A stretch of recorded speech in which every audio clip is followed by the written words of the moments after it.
think we still got a long way to go. I think we're still getting better every day. It's still a couple, 4 weeks out to the season opener. So just continue to build every day, stack up good days, and just trying to build a team identity at the moment.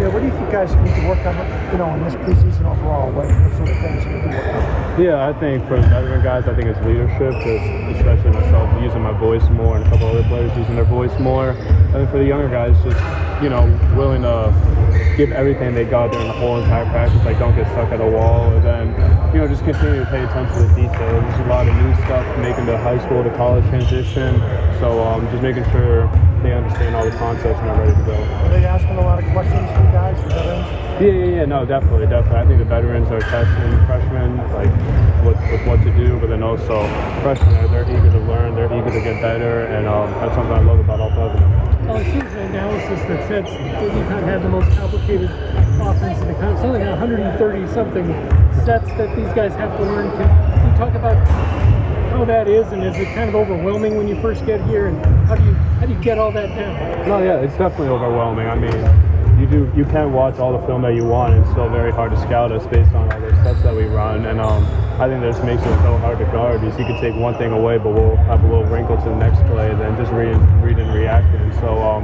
I think when you first get in, it can be a little bit complicated, but I think over time it's just so easy, and those 100-something plays, you'll remember them all easily.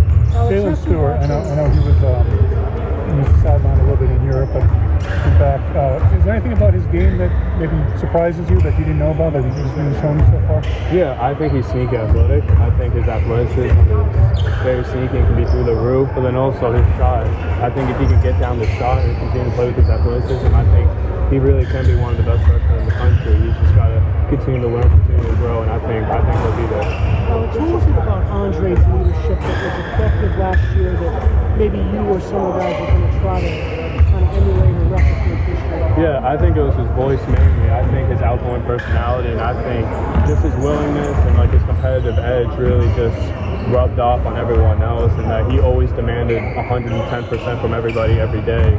And I think that we just need to try to replicate that from him, because he was the perfect leader and he was perfect at it. Can one person do it, or are you going to need maybe all three of you or four of you, veterans, to kind of do it collectively? Yeah, I think everyone's got to do it collectively. I think he was special enough to do it by himself, but I think on this team we need everyone to chip in and use their voice.